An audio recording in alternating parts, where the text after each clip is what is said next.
Chapter जो first year के हैं वो पीएमसी के सिलेबस के अंदर इंक्लूडेड नहीं है। और आपको पता है कि हम यहाँ पे पीएमसी का सिलेबस ही पढ़ेंगे, और जो इंजीनियरिंग वाले हैं उनको चैप्टर 5 और चैप्टर 6 जो है वो मैं अलग पढ़ाऊंगा। ठीक है, बाकी जो चैप्टर 7 है उसको स्टार्ट करते हैं। वो आपके पीएमसी के सिलेबस के अंदर मौजूद है, चैप्टर 7 वर्क, पावर और एनर्जी। ठीक है, बाकी इंजीनियरिंग वालों का चैप्टर 5 के दो मेजर टॉपिक्स मैंने पढ़ा दिए, एक एंगुलर मोमेंटम को और दूसरा टॉर्क को, लेकिन इनको मैं फिर रिपीट कर दूंगा। तो चैप्टर जो 5 और चैप्टर 6 इंशाल्लाह हम किसी एक्स्ट्रा टाइम में पढ़ेंगे। बाकी जो पीएमसी के सिलेबस के अंदर नेक्स्ट हमारा जो चैप्टर है, और ये फिजिक्स का सेकंड लास्ट चैप्टर है पीएमसी के सिलेबस का। इसके बाद पीएमसी के सिलेबस का सिर्फ एक ही चैप्टर रहेगा, चैप्टर 8। उसके बाद कोई भी चीज आपकी पीएमसी के सिलेबस के अंदर नहीं रहेगी।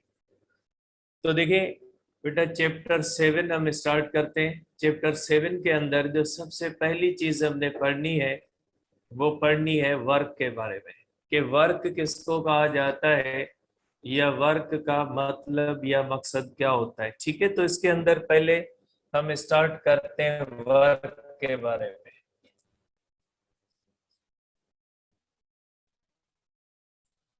अब देखिए बेटा, सबसे पहली चीज जो आपके माइंड में होनी चाहिए कि वर्क कहा किसको जाता है।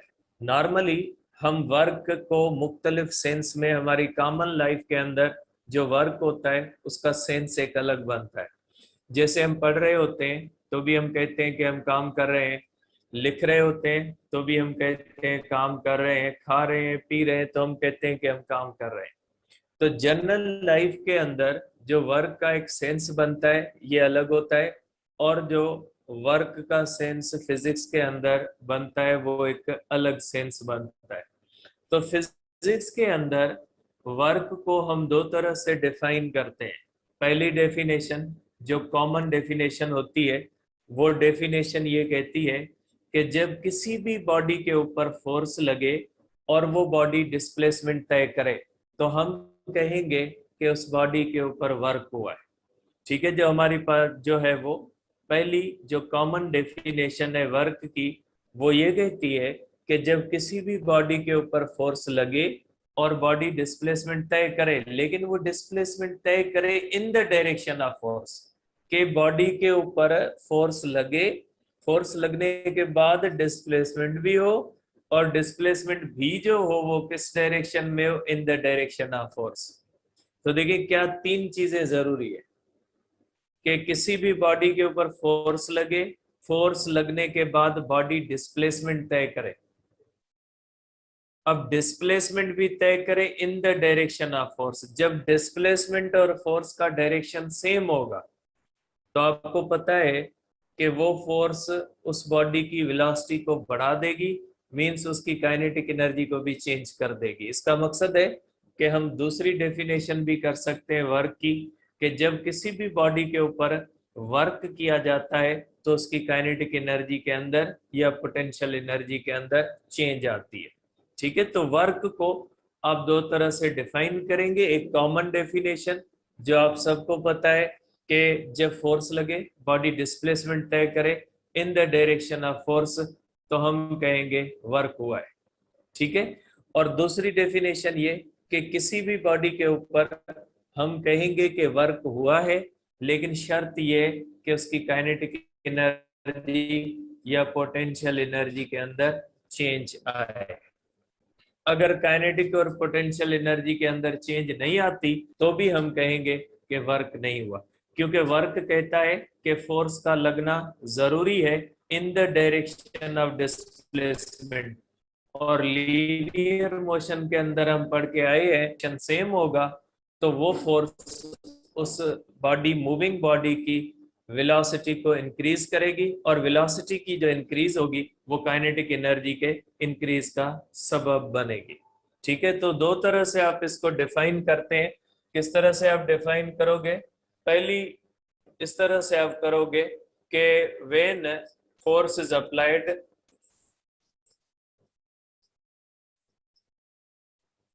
when force is applied and body moves in the direction of force, body किस में मूव करे, इन the direction of force move करे। तो कितनी चीजें जरूरी है, फोर्स भी लगे और बॉडी डिस्प्लेसमेंट भी तय करे। इसकी दो कंडीशन बनती है इस तरह से। सपोज करें इस तरह से बॉडी है, अगर हमारे पास एक बॉडी है, ऑब्जेक्ट है, इसके ऊपर अगर इस तरह से हम फोर्स लगाते हैं और ये बॉडी इस तरह से डिस्प्लेसमेंट तय करती है, ठीक है, और ये इसका बॉडी का क्या हो जाता है, ये बॉडी का हो जाता है डिस्प्लेसमेंट। तो जिस डायरेक्शन में फोर्स लग रही है उसी डायरेक्शन में अगर डिस्प्लेसमेंट हो। दूसरी कंडीशन ये होती है इसकी कि सपोज करें इस तरह से कोई भी बॉडी है, उसके ऊपर इस तरह से फोर्स लगे और बॉडी डिस्प्लेसमेंट तय करे उसके किसी भी एक कंपोनेंट के डायरेक्शन में। जरूरी नहीं है कि फोर्स के डायरेक्शन में हो, फोर्स के कंपोनेंट्स के डायरेक्शन में भी अगर बॉडी मूव करती है तो भी हम कहेंगे कि बॉडी ने डिस्प्लेसमेंट तय किया है, सॉरी वर्क हुआ है बॉडी के ऊपर। तो देखिए दोनों कंडीशन के अंदर ले सकते हैं कि जब फोर्स लगे तो डायरेक्ट फोर्स के डायरेक्शन में बॉडी मूव करे या फोर्स के किसी एक डायरेक्शन में मूव करे, किसी एक कंपोनेंट के डायरेक्शन में मूव करे। और इसी सेंस में मैंने कल आपको बताया था कि जब किसी भी बॉडी के ऊपर टार्क लगता है तो टार्क के अंदर टेंजेंशियल फोर्स एक्ट करती है और उसके अंदर बॉडी जो रिवॉल्व करती है वो भी एक कंपोनेंट के डायरेक्शन में रिवॉल्व करती है। तो इस कंडीशन के अंदर भी हम कहते हैं कि बॉडी के ऊपर क्या हुआ है, वर्क हुआ है। मैंने कल आपको फार्मूले भी लिखवाए थे टार्क और वर्क के। तो टार्क के अंदर भी वर्क होता है क्योंकि टार्क के अंदर भी बॉडी जो मूव करती है वो किसी पर्टिकुलर कंपोनेंट के डायरेक्शन में बॉडी मूव करती है, ठीक है। तो पहली डेफिनेशन वर्क की कौन सी हुई, वर्क ये हुई कि जब फोर्स लगे और बॉडी मूव करे इन the direction of force. Work के अंदर तीन चीजें ध्यान में रखनी है कि फोर्स के सिवा वर्क नहीं होगा, फोर्स लगेगी, विदाउट फोर्स वर्क पॉसिबल नहीं है, और फोर्स लगने के बाद बॉडी डिस्प्लेसमेंट भी तय करे। अगर डिस्प्लेसमेंट तय नहीं करती तो खाली फोर्स का भी वर्क नहीं होगा।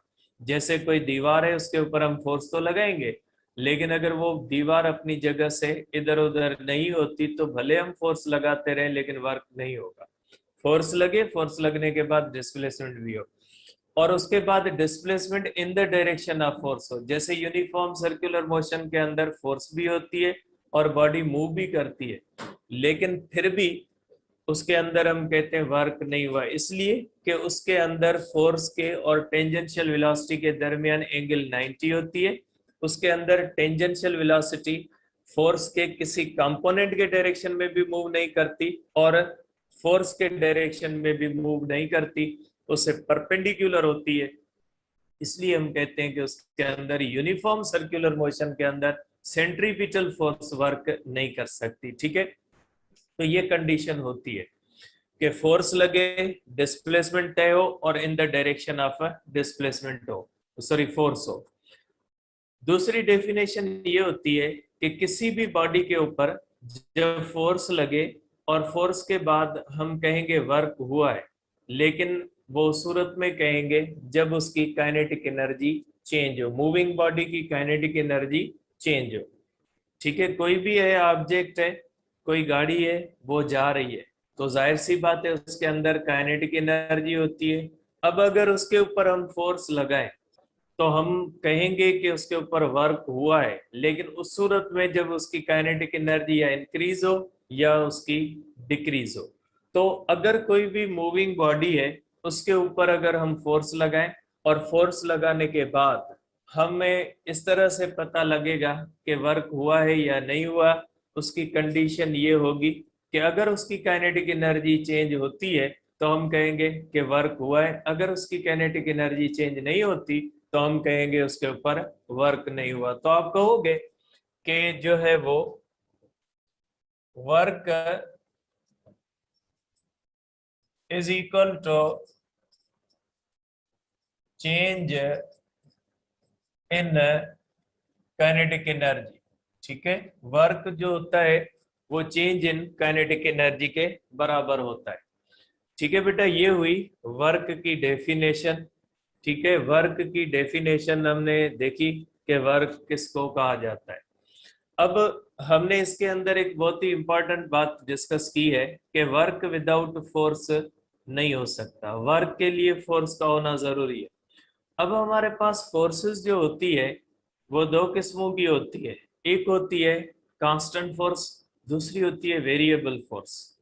ठीक है, तो अब हम देखेंगे कि हम कांस्टेंट फोर्स का वर्क किस तरह से कैलकुलेट करेंगे और वेरिएबल फोर्स का वर्क किस तरह से कैलकुलेट करेंगे। दोनों के वर्क को हम देखेंगे कि जो work done by variable force है उसको किस तरह से डील किया जाता है और work done by constant force को किस तरह से डील किया जाता है। पहले छोटा सा जो है वो कॉन्सेप्ट इसका फोर्स कांस्टेंट का और वेरिएबल फोर्स का।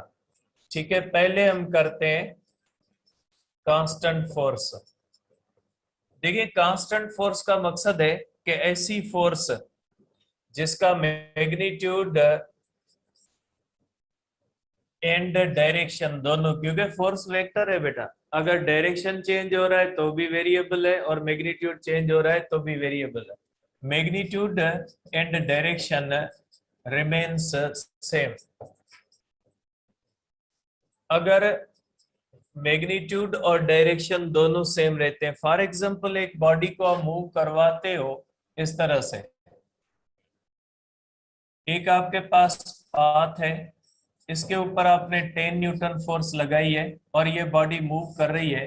हर जगह पे इसका डायरेक्शन और इसका मैग्नीट्यूड अगर सेम रहता है तो हम कहेंगे ये कांस्टेंट फोर्स है। कांस्टेंट फोर्स का मकसद है ऐसी फोर्स जिसके अंदर हर जगह पे through out motion magnitude of force या डायरेक्शन अगर सेम रहता है तो हम कहेंगे कि ये कांस्टेंट फोर्स है। ठीक है, और दूसरी होती है हमारे पास वेरिएबल फोर्स। दूसरी होती है हमारे पास वेरिएबल फोर्स।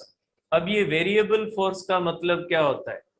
वेरिएबल फोर्स का मकसद है जिसमें मैग्नीट्यूड या डायरेक्शन एक जैसे ना रहे, जो चेंज होते रहे, कभी ज्यादा हो कभी कम हो, जैसे आम लाइफ के अंदर होता है। आम लाइफ के अंदर अगर किसी भी चीज को फोर्स लगा के हम खींच के ले जा रहे हैं इस तरह से, तो उसके अंदर हमारी फोर्स एक जैसी नहीं रहती, कहीं पे फोर्स बढ़ जाती है और कहीं पे फोर्स क्या हो जाती, कम हो जाती। तो ऐसी कंडीशन जिसके अंदर थ्रू आउट जर्नी फोर्स एक जैसी ना रहे, तो ऐसी कंडीशन को कहा जाता है कि इसके अंदर जो फोर्स है वो कौन सी है, वो फोर्स वेरिएबल फोर्स है। ठीक है, तो आप कहोगे कि magnitude and direction does not remain same. Magnitude और डायरेक्शन दोनों सेम ना रहे तो ऐसी फोर्स को क्या कहा जाता है? ऐसी फोर्स को कहा जाता है वेरिएबल फोर्स। इसके अंदर ये होता है, इसके अंदर ये होता है बेटा कि अगर कोई भी बॉडी है वो इस तरह से उसके ऊपर वेरिएबल फोर्स लग रही है, 10 न्यूटन है, अगर यहाँ पे बॉडी है इसके ऊपर 12 न्यूटन फोर्स हो गई, और यहाँ पे अगर है यहाँ पे 7 न्यूटन फोर्स हो गई, तो कहीं पे फोर्स अगर ज्यादा होती है और कहीं पे फोर्स अगर कम होती है तो ऐसी फोर्स को कहा जाता है वेरिएबल फोर्स। अब आ जाते हैं, हम करते हैं work done by constant force को। पहले work done by constant force, पहले हम करते हैं work done by constant force. अब इसका हम फार्मूला देखते हैं कि work done by constant force का फार्मूला क्या है। और ये जो फार्मूला जो हम कॉमन पढ़ते हैं W is equal to F S cos theta, ये formula work done by constant force का होता है।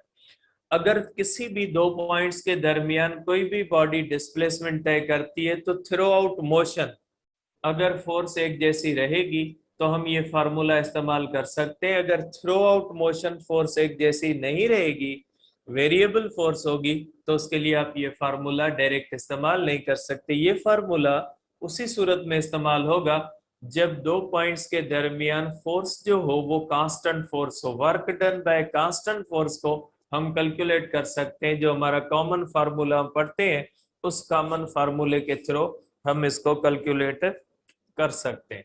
ठीक है, तो work done by constant force को आप इस तरह से देखोगे। अब देखिए बेटा, सपोज करें इस तरह से हमारे पास एक बॉडी है। इस तरह से अगर हमारे पास एक बॉडी है, इसके ऊपर हम फोर्स लगाते हैं इस तरह से, और ये बॉडी डिस्प्लेसमेंट तय करती है इस तरह से। ये डिस्प्लेसमेंट बॉडी इस लाइन पे जो है वो करती है, और ये फोर्स है। अब देखिए बेटा, यहाँ पे फोर्स के होंगे दो कंपोनेंट। एक फोर्स का होगा एफ एक्स कंपोनेंट और एक फोर्स का होगा एफ वाई कंपोनेंट। तो अगर आप इस तरह से हॉरिजेंटल सरफेस पे कोई भी बॉडी रख के उसके ऊपर फोर्स लगाओगे, जैसे जमीन के ऊपर कोई चीज है उसके अंदर कोई रस्सी बंधी हो, उसको इस तरह से खींचे हम, तो यहाँ पे फोर्स के दो कंपोनेंट बनते हैं। एक बनता है फोर्स का एफ वाई कंपोनेंट और दूसरा कंपोनेंट कौन सा बनता है, एफ एक्स कंपोनेंट बनता है। अब वर्क की डेफिनेशन कहती है कि बॉडी को मूव करना चाहिए इन द डायरेक्शन ऑफ फोर्स। तो यहाँ पे body in the direction of force नहीं जाएगी, किस डायरेक्शन में जाएगी, हॉरिजेंटल कंपोनेंट के अंदर जाएगी। तो यहाँ पे जो वर्क होगा, ठीक है, अगर वर्क का हम फार्मूला देखें तो यहाँ पे वर्क हो जाएगा F x dot S. Work होता है स्केलर और एफ एक्स वेक्टर है, component of the vector is vector, और डिस्प्लेसमेंट भी क्या होता है, वेक्टर होता है। तो अगर दो वेक्टर्स आपस में मल्टीप्लाई होके स्केलर देते हैं तो दो वेक्टर की ऐसी प्रोडक्ट को हम क्या कहते हैं, डॉट प्रोडक्ट कहते हैं। और डॉट प्रोडक्ट का रूल होता है कि अगर ए डॉट बी है, दो वेक्टर्स आपस में मल्टीप्लाई होते हैं तो magnitude of A magnitude of B into smaller cosine between them, ये हमारे पास डॉट प्रोडक्ट का फार्मूला। तो वर्क का फार्मूला क्या हो जाएगा, एफ एक्स होता है F cos theta into magnitude of displacement.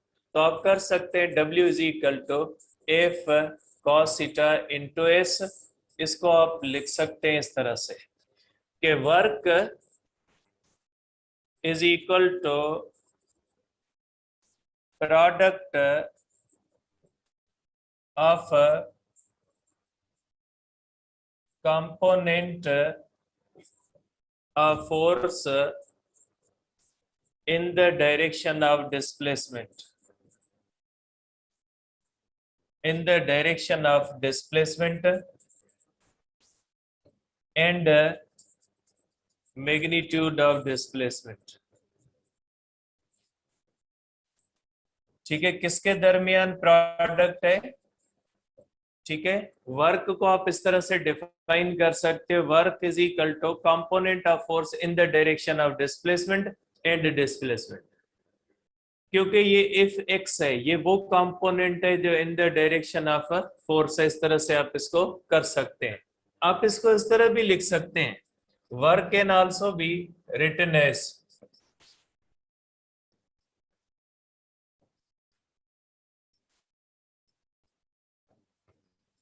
Work को इस तरह भी लिखा जा सकता है, किस तरह से, W is equal to F, ठीक है, dot S means component of displacement in the direction of force. क्योंकि आपको पता है कि वर्क डॉट प्रोडक्ट है और डॉट प्रोडक्ट कम्यूटेटिव होती है। कम्यूटेटिव का मकसद क्या होता है कि कम्यूटेटिव का मकसद होता है A dot B is equal to B dot A. Dot product commutative होती है, क्रॉस प्रोडक्ट नहीं होती। आपने पढ़ा है चैप्टर 2 के अंदर, तो क्रॉस प्रोडक्ट जो होती है वो कम्यूटेटिव नहीं होती, डॉट प्रोडक्ट क्या होती है, कम्यूटेटिव होती है। तो अगर कम्यूटेटिव होती है तो एफ एक्स इंटू एस लिख सकते हैं, तो मीन्स इस एक्स इंटू एफ भी लिख सकते हैं, कोई फर्क नहीं पड़ेगा इसके ऊपर, क्योंकि डॉट प्रोडक्ट कम्यूटेटिव होती है। Dot product is commutative. ये डॉट प्रोडक्ट के रूल्स पे आता है इसलिए आता है क्योंकि वर्क स्केलर है और दोनों वेक्टर इन्वॉल्व हो रहे हैं, इसलिए A dot B is equal to B dot A. क्या मतलब इसका? इसका मतलब है A cos theta projection of A along B या projection of B along A. अगर वेक्टर्स में पढ़ा है तो A cos theta into B means projection of A along B, ठीक है। या आप ये भी कह सकते हैं is equal to B cos theta into A means projection of B along ए, ये इक्वल होते हैं, ठीक है। तो ये जो होता है इसको आप इस तरह भी लिख सकते हैं is equal to B A, इस तरह भी लिख सकते हैं projection of B along A या projection of A along B, ठीक है। ये डॉट प्रोडक्ट का रूल होता है कि जब दो वेक्टर्स मल्टीप्लाई होके आपको स्केलर देते हैं तो वो जो प्रोडक्ट होती है वो कम्यूटेटिव होती है। कम्यूटेटिव का मकसद है इधर उधर कर दे, कोई मसला नहीं है उसको प्रोडक्ट के अंदर। तो इस हिसाब से आप कह सकते हैं कि is equal to magnitude of A into S cos theta, तो वर्क हो जाएगा is equal to F S cos theta. इसको क्या कहोगे? Work is equal to product of magnitude of force and component of displacement along the direction of force, along the direction of force। के work जो होता है वो किसके बराबर है? Work is equal to the product of magnitude of force and component of displacement along the direction of force. दोनों senses में लिख सकते क्योंकि ये कम्यूटेटिव है। तो ये हुआ हमारे पास work done by constant force का फार्मूला कि अगर कोई भी बॉडी है वो एक जगह से दूसरी जगह तक डिस्प्लेसमेंट तय करती है, थ्रू आउट अगर फोर्स कांस्टेंट रहती है तो आप ये फार्मूला इस्तेमाल कर सकते हैं। अगर थ्रू आउट फोर्स कांस्टेंट नहीं रहती तो आप ये फार्मूला इस्तेमाल नहीं कर सकते। ये फार्मूला सिर्फ उसी सूरत में अप्लाई होगा जब फोर्स कांस्टेंट है। फोर्स न मैग्नीट्यूड के अंदर चेंज हो रही है न डायरेक्शन के अंदर चेंज हो रही है, तो उस सूरत के अंदर आप इसको यूज कर सकते हैं। मैं इसको लिख देता हूं यहाँ पे, ठीक है। W is equal to Fs cos theta is used when force remains constant throughout displacement। Throughout displacement अगर फोर्स कांस्टेंट रहती है तो आप ये फार्मूला इस्तेमाल कर सकते हैं, अदरवाइज आप ये फार्मूला इस्तेमाल नहीं कर सकते, ठीक है। आप ये कर सकते हैं, इसका ये भी लिख देता हूं मैं, ठीक है। Work done by variable force can not be calculated used by direct use of W is equal to Fs cos theta. Direct use नहीं होगा, कैसे यूज होगा जब आएगा तो देखेंगे। तो ये हो जाता है हमारे पास work done by constant force, इसके formula W is equal to Fs cos theta. तो W is equal to Fs cos theta जो होता है उसको कहाँ पे यूज किया जाता है और कैसे यूज किया जाता है, तो ये आप उसके अंदर देख सकते हैं, ठीक है। तो ये हुआ हमारे पास work done by constant force का फार्मूला। अब आते हैं कि वर्क डिपेंड किस पे करता है बेटा, कि work depends upon, work depends upon, ठीक है बेटा। वर्क किस पे डिपेंड करता है? वर्क डिपेंड करता है तीन चीजों पे। एक डिपेंड करता है मैग्नीट्यूड ऑफ फोर्स पे, फोर्स ज्यादा होगी तो वर्क ज्यादा होगा। दूसरा डिस्प्लेसमेंट पे डिपेंड करता है और तीसरा डिपेंड करता है एंगल पे। एंगल किसके दरमियान? एंगल जो होती है वो बिटवीन फोर्स एंड डिस्प्लेसमेंट। तो आप कहोगे कि वर्क डिपेंड करता है, पहला डिपेंड करता है फोर्स पे, दूसरा डिपेंड करता है डिस्प्लेसमेंट पे, और तीसरा जो है वो डिपेंड करता है angle between force and displacement. Force और डिस्प्लेसमेंट के दरमियान एंगल के ऊपर डिपेंड करता है, ठीक है। अब ये एंगल के ऊपर जब डिपेंड करता है तो ये किस एंगल पे डिपेंड करता है, कॉस थीटा पे, और ये डॉट प्रोडक्ट है, और डॉट प्रोडक्ट स्केलर होती है, ये खुद स्केलर है वर्क। और आपको पता है scalar can be positive negative, तो स्केलर तो पॉजिटिव भी होगा, स्केलर तो नेगेटिव भी होगा, स्केलर तो जीरो भी होगा, ठीक है। तो इसका मतलब है वर्क तो पॉजिटिव भी होगा, वर्क तो नेगेटिव भी होगा, वर्क तो जीरो भी होगा। और वो किस पे डिपेंड करेगा, वो डिपेंड करेगा एंगल पे, क्योंकि इसके अंदर कॉस थीटा आती है। जहां पे एंगल नेगेटिव होगी वहां पे वर्क नेगेटिव होगा, जहां पे एंगल पॉजिटिव होगी वहां पे वर्क पॉजिटिव होगा। जहां पे angle between force and displacement 90 होगी वहां पे वर्क जीरो होगा, क्योंकि W is equal to F S cos theta, cos 90 होगी तो कॉस 90 जीरो के बराबर होती है, तो वर्क क्या हो जाएगा, जीरो के बराबर होगा, ठीक है। तो आप कहोगे कि वर्क इज स्केलर और dot product between two vectors and is a scalar quantity, therefore work can be positive, negative and zero। Work positive भी हो सकता है, नेगेटिव भी हो सकता है, और क्या हो सकता है, जीरो भी होता है, डिपेंडिंग अपॉन एंगल बिटवीन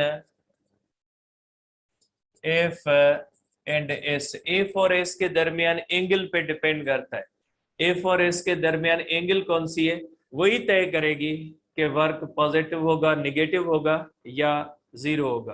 तो अगर पूछा जाए कि वर्क को किस बुनियाद पे आप पॉजिटिव, नेगेटिव या जीरो कहोगे, तो उसकी बुनियाद कौन सी होगी, एंगल किसके दरमियान, दोनों वेक्टर्स के दरमियान। कौन से वेक्टर्स, फोर्स एंड डिस्प्लेसमेंट, इनके दरमियान, ठीक है। अब इसके अंदर देखें, इसके अंदर पहला होता है positive work.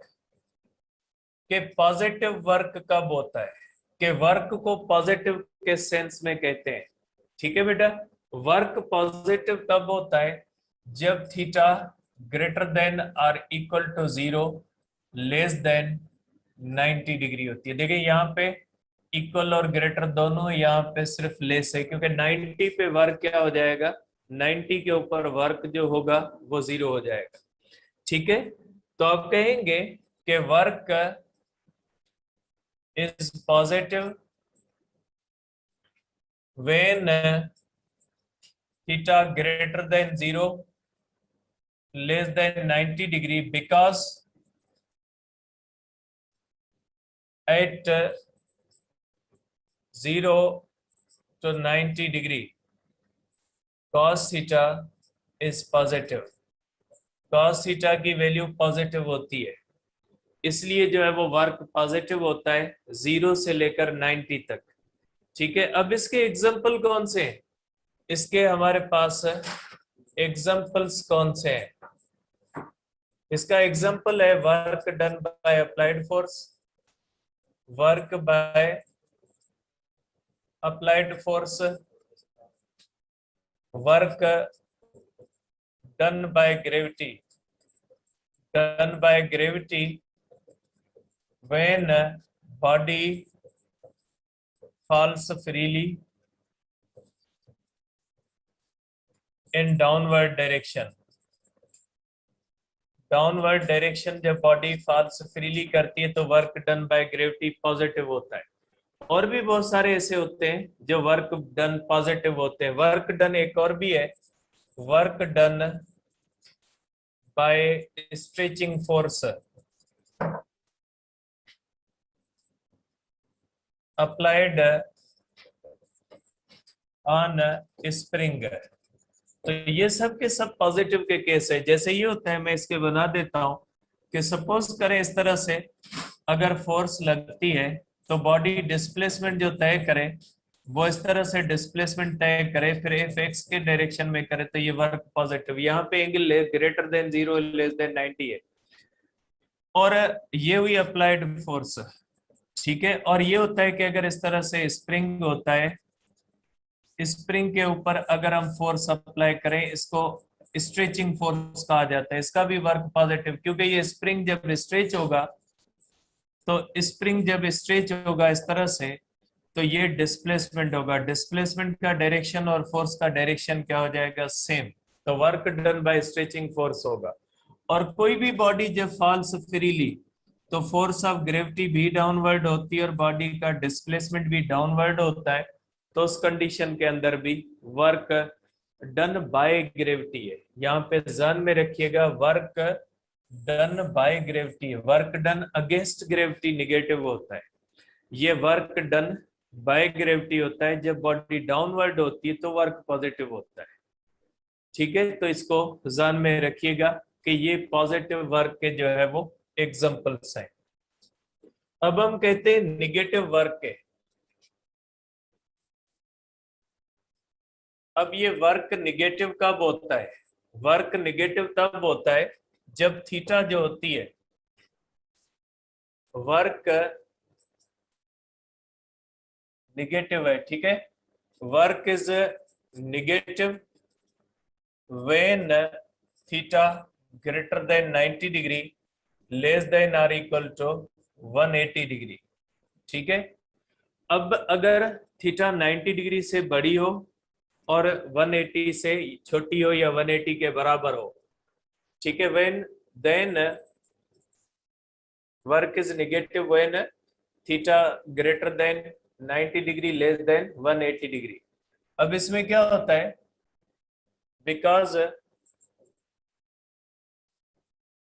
Eight these angles cos theta is negative। cos theta जो होती है बेटा निगेटिव होती है, therefore वर्क क्या होता है, निगेटिव होता है। इसके भी एग्जांपल्स होते हैं बहुत सारे, हमारे पास एग्जांपल्स होते हैं इसके भी बेटा।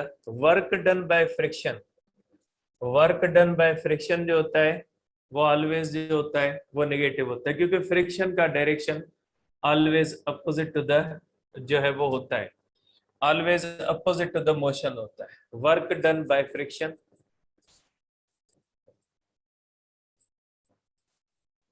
क्योंकि फ्रिक्शन के अंदर क्या होता है, जब बॉडी के ऊपर हम फोर्स लगाते हैं, ये अप्लाइड फोर्स है और यहाँ से फोर्स ऑफ फ्रिक्शन होती है। बॉडी का डिस्प्लेसमेंट अप्लाइड फोर्स के डायरेक्शन में होता है, तो फोर्स ऑफ फ्रिक्शन और डिस्प्लेसमेंट के दरमियान एंगल जो होती है 180 डिग्री होती है। ठीक है, दूसरी होती है work done bye restoring force when spring is stretched.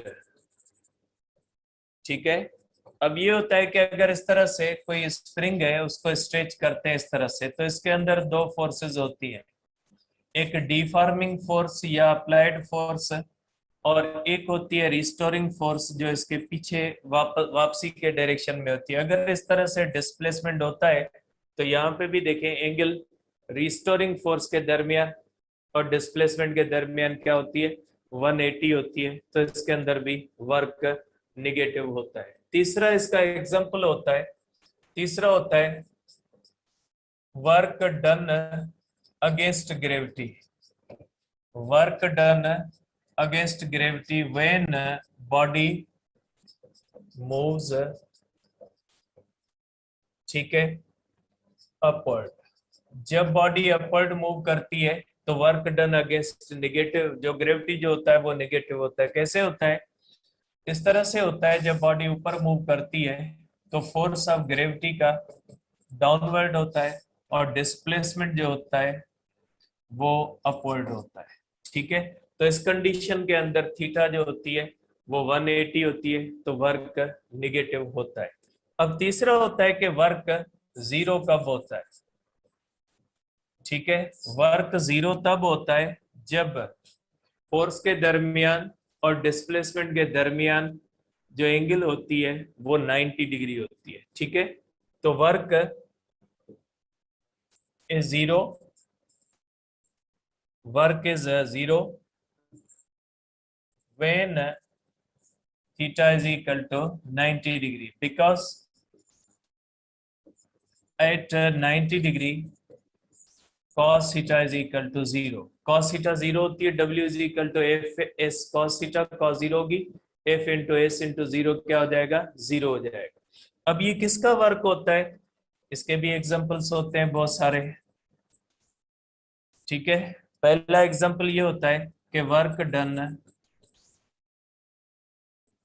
Bye centripetal force is zero, uniform circular motion के अंदर जीरो होता है।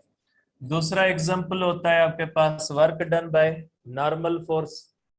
जो नॉर्मल रिएक्शन की फोर्स होती है ना, वो हमेशा डिस्प्लेसमेंट से परपेंडिकुलर होती है, क्योंकि normal reaction perpendicular to the slope होता है, sorry perpendicular to the plane होता है जिसके ऊपर बॉडी मूव कर रही है। अगर ग्राउंड के ऊपर मूव कर रही है तो नॉर्मल रिएक्शन ग्राउंड से परपेंडिकुलर होगा। अगर इंक्लाइंड प्लेन के ऊपर बॉडी मूव कर रही है, normal reaction perpendicular inclined plane के साथ होता है। तो नॉर्मल रिएक्शन हमेशा परपेंडिकुलर होता है डायरेक्शन ऑफ जो है वो मोशन के साथ, तो उसमें भी वर्क जीरो होता है। Work done by normal force, normal reaction की फोर्स नॉर्मल रिएक्शन कर ले, ये होता है इस तरह से कि अगर इस तरह से नॉर्मल रिएक्शन हम देखते हैं, बॉडी इस तरह से डिस्प्लेसमेंट तय करती है, तो इसके अंदर आप कहोगे कि जो है वो वर्क क्या हो जाता है, जीरो हो जाता है। ठीक है, और जो एक बहुत ही कॉमन हमारे पास एक एग्जांपल होता है वर्क जीरो का, वो ये होता है कि हम कोई भी चीज उठा के जब हॉरिजॉन्टल सरफेस पे चलते हैं, सर के ऊपर कोई बड़ा वजन हम लेके इस तरह से जा रहे हैं, कोई वर्क नहीं होता फिजिक्स के सेंस में, क्योंकि वेट डाउनवर्ड होता है, मस्कुलर रिएक्शन अपवर्ड होता है, डिस्प्लेसमेंट इस तरह से होता है। तो हाथ के अंदर स्कूल बैग लेके, कोई बाल्टी वगैरह घर के अंदर लेके हम चलते हैं, कोई बड़ा कोई इतना हेवी कोई स्टोन लेके, या मजदूर अगर मजदूरी करते हैं बोरियां उठा के जब जमीन पे जा रहे होते हैं, फिजिक्स के सेंस में कोई वर्क नहीं है। लेकिन वही मजदूर जब ट्रक के ऊपर चढ़ते हैं, लोड करते हैं, तो वर्क होता है, क्योंकि वो फिर अगेंस्ट ग्रेविटी का एक सेंस आ जाता है। तो हॉरिजॉन्टल सरफेस पे आप कोई भी चीज उठा के इस तरह से जा रहे होगे ना, उस केस के अंदर वर्क नहीं होता। और यूनिट आपको पता है वर्क का जूल होता है, ऐसा है। और जो ब्रिटिश थर्मल यूनिट होता है बीटीयू, 1 बीटीयू 1055 जूल के बराबर होता है। और उसके साथ सीजीएस के अंदर अर्ग होता है, और उसके साथ जो है वो स्मॉलर चीजों के लिए इलेक्ट्रॉन वोल्ट वगैरह होते हैं यूनिट्स। ये यूनिट्स आपको पता है, इतनी मुश्किल चीजें नहीं होती वर्क की। तो work done by constant force हमने कंप्लीट किया। कल इंशाल्लाह हम करेंगे वर्क डन अगेंस्ट ग्रेविटी। आज मैं आपको प्रैक्टिस शीट भेज देता हूं जिसके अंदर अच्छे